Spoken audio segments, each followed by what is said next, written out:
Hey guys, welcome to the Cash Flow Talk, Deal Makers. Today I'm pleased to have a good friend, Colton Lindsay. He's joining us from his car, which is what I love about technology. We can access our good friends anywhere in the world. Man, I met you a few years ago, and one thing I love about you is that you're a fucking doer. Everything you say you're gonna do, you get out there and do it, man. Thank you for spending a few minutes with me. Thank you so much, bro. Colton, how are you, bro? I love my life. Thanks for asking. Yeah, I mean, I think that's one of my weaknesses and my strengths that I take so much action, right? Sometimes I'm taking too much action. It needs to slow down and just kind of see where I'm going sometimes. Man, I love it. I remember the day I met you. You're like, yeah, I'm starting these and I'm doing that. And 2 years later, here you are with a whole bunch of shit going on at the same time. Love it, Cool, bro. man. Love it. Colton, tell Thanks. me a little bit about you, man. Who you are, how did you came to be the person you are? Yeah, awesome. So, how did I come the person I am is just freaking, I think there's this dream or this drive that's inside of us, and then we can either crack it open and let it out, or we can pretend it's not there and seal it in and keep it this painful disease in there that's clawing at us. And so, for me, I was just through trial and error of taking action and taking licks along the way. I cracked myself open, and I was just able to just let my soul escape, so to speak, right? So I think it's inside of each one of us, right? Like if you have someone that maybe you envy or you're a little jealous of, it's not necessarily a bad thing. If you look at it in a selfish way, it's like that's your dreams tugging at your heart. Let your dreams come out. And so Absolutely. we've all got them. Love it, bro. Love it. Tell me a little bit about your business. You're in the real estate business. You have a WGR Academy in the sales team. Tell me a Yep. little bit about your brand and what you do. Yeah, so the WGR, it started kind of as like a joke because I used to have a website called The World's Greatest Realtor, and that got shut down by the NAR. So we switched it over to the WGR, and it kind of just stuck. And then we had some new branding, and I think you can see it on my shirt here. But we Yeah? had some new branding, and we built our real estate sales team around that. And as I launched our entrepreneur side of things, then what we did is the entrepreneur side that we launched was we're training people how to run business like we do. And so we started just helping a ton of realtors across North America and even some people in like New Zealand and Australia because of technology today. Love it, love it. And the WGR, the info business that you have, into infopreneurship that you have, is you're teaching realtors what? What are you telling them? What are you teaching Right. them? So a couple things is we believe that there's five levels of real estate agents. There's like the level one, 0 to 10 deals, level two, which is 10 to 20 deals, level three, which is going to be like 20 to 40, level four, which is 40 to 75, and then level five, which is 75, 100 plus a year. In each level, there's these different steps that you've got to go through, these milestones you got to hit in order to grow. And one of the biggest failures of any entrepreneur or any real estate person or investor is cash flow management, right? Like managing the dollars in that go out. So we teach people how to generate cash flow, get educated, and then manage that cash flow to obsessively buy assets, create tax-free wealth, and then protect those assets. And the whole way we're doing it is like you're falling in love with the journey. You're falling in love with like just the challenges and the bull crap that comes along with it. It's not like one day I arrive at happiness. It's like, no, like you fall in love with the happiness when you're making the mistakes. Yeah. Love it, man. And what got you into real estate? I was in the eighth grade, and I had to job shadow someone, and I job shadowed a realtor because he drove a red Hummer, and I was like, dude, that guy's doing something. I want a red Hummer, right? I would never drive a red Hummer now, but that's what got me started. Is like I knew that real estate was a place I could make money. I grew up middle class, and so I mean, if I made 75 grand a year, I would have been doing awesome. Now, like I just hit in last month, I hit 168,000 was my October revenue. So it's like I did twice that in 1 month, what I thought was even possible growing up. And real estate is what allowed me to do it. Love it, man. Yeah, I say it all the time, and there's so many ways how you can become successful through real estate. You can be a realtor, investor, you can buy rental properties, you can be mortgage brokers, so many aspects. So I love what you're doing, man. And I love the fact that what you're learning and your journey, you're sharing with other people, because that's the era that we're in right now, entrepreneurship and telling other people how to do it. And they actually learn and become better at their business, right? Absolutely. There's a great book written in the 90s. It's fictional, but I think it is really awesome. It's called The Celestine Prophecy. If you haven't read it, check it out. But the idea is that we're evolving as a species, a humanity, a civilization that it's through information exchange. And that's only going to speed up. And that's what people are valuing, is because with the value of information, you can take it, and through the right context, and you know what I'm talking about with that, Camilo, Yeah. but the right context, you can filter the information to literally print out in 3 dimension whatever life you want to live. And right now we have a huge opportunity to just choose our reality. I love it, bro. I love it. I love it. Colton, who's your biggest motivator and why? Oh man, I would say my biggest motivator are my children. My daughters, they give me this drive that I want to create opportunity for them, and I want to teach them principles and beliefs that I didn't learn, right? Like the idea that money comes easily and frequently, or the idea that passive income can be created.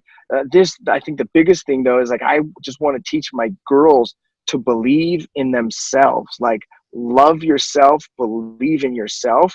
And that's the number one thing that we all struggle with today, is this: I'm not good enough, I'm not smart enough, I'm too old, I'm too young, I'm Yeah. too fat, I'm too skinny. And really just helping them drive their own self-worth, because we're responsible for our own reality. You're responsible for your own reality. I'm responsible for mine. My daughters are responsible for theirs. And if there's something I can do to put that belief in there, that's really what drives me to become the best version of me, is I for love it. them. I love it, bro. I love it. What has been your biggest obstacle in life or business? You can share as personal as you want, but what has been your biggest obstacle and how did you overcame that? Great question. So my biggest obstacle for me has been negative states of emotion. So self-doubt, fear, worry. My home base that I typically go is frustration, irritation, and impatience, because I'm trying to make things happen my way.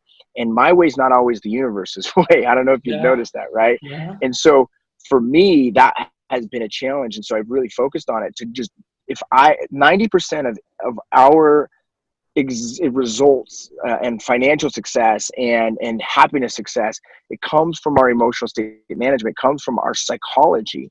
And so that was used to be a really big weakness of mine. And I think the big weaknesses still are what I call the dark shadows inside of my subconscious mind I'm not really clear on.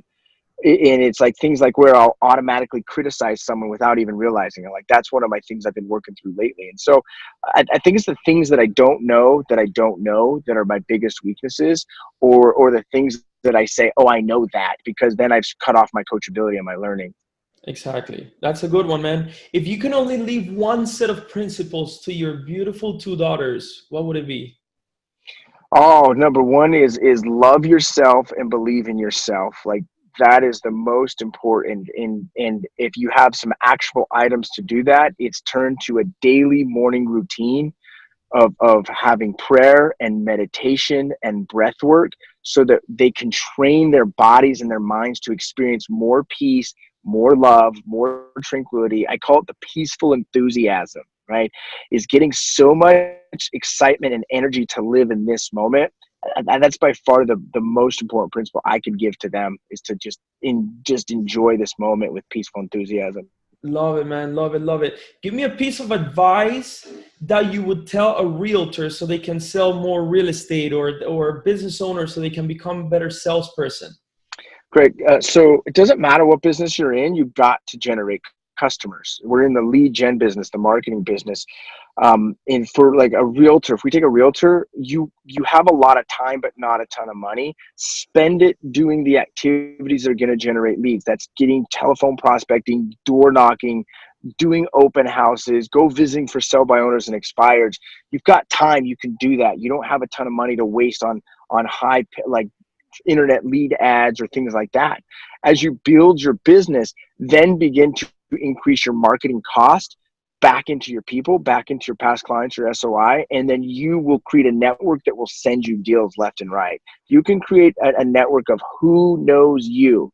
Remember, Camille, it used to be not what you know, who you know, right? Go to school, get a job, retire. That we all know that shit's old school. That people didn't even sell that line anymore. It's so old, right? And it went to who you know, but now it's not who you know, it's who knows you. Exactly. We've got to be able to create an amazing network with our peaceful enthusiasm that people want to be in business with us. People want to bring us flip deals or rental deals or investment deals or listing their property. And I mean, think about your best investments you do. Someone brought you the deal because they knew you. So Exactly. just build that network, hustle that network, and start from prospecting. I love it, bro. I love it. Two more questions, and then we'll go to a quick, fun round of questions that have nothing to do with business, but it'll be like quick answers. Before we go there, I am so big into books and seminars and courses and TED Talks and podcasts. Recommend me one because I know you're super good at that as well. You love learning. What one Yeah. book? So one book that I would recommend is The Untethered Soul. If you have not read the book, The Untethered Soul, read that book. I have not, so I'll write it down and I'll make sure I do. Which one is it? The Untethered Soul. Untethered Soul. All right, cool, cool. How can our viewers get in contact with you? How can they follow you, social media, talk, or Yep. website? Yep. So you can check me out at thewgracademy.com. Follow me on Instagram is one of the best places right now is the WGR. So just at the WGR, or just search me. If you literally Google Colton Lindsay, the WGR on the internet, Facebook, Instagram, YouTube, you'll find me there. And if you guys are realtors and you want to see some live prospecting calls, I have those on my YouTube channel as well, so you can watch those. Love it, man. I'll put your Instagram name down below here. Colton, I've shared a few years of information and calls with you back and forth.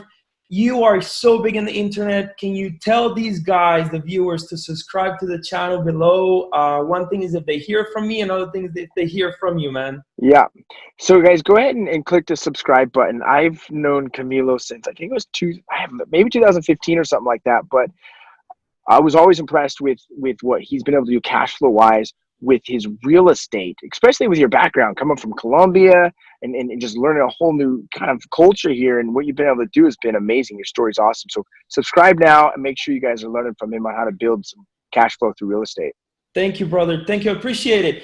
Quick round, one sentence, very short. What advice would you give your 20-year-old self? Everything turns out okay. Cool. Love it. Who was your idol when you were a kid? Ooh, when I was a kid, it was probably Bo Jackson or Deion Sanders. Deion Sanders. Love it. Love it. What do you always carry with you and is not your cell phone?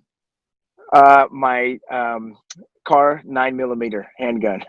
Love it. And your WGR hat, right? And my WGR hat and my glasses. Yeah.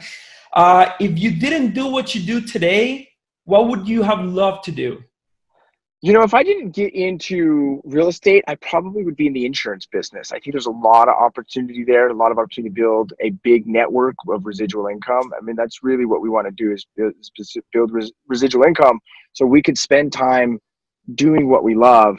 And really, guys, what you love is lighting up other people's lives. It's serving other human beings. It's creating value for other souls. It's not traveling the world, although that's fun, don't get me wrong, but it's really what can you give back to people, the gifts you've been given. Love it. What would you have loved to do, but you didn't have the talent for?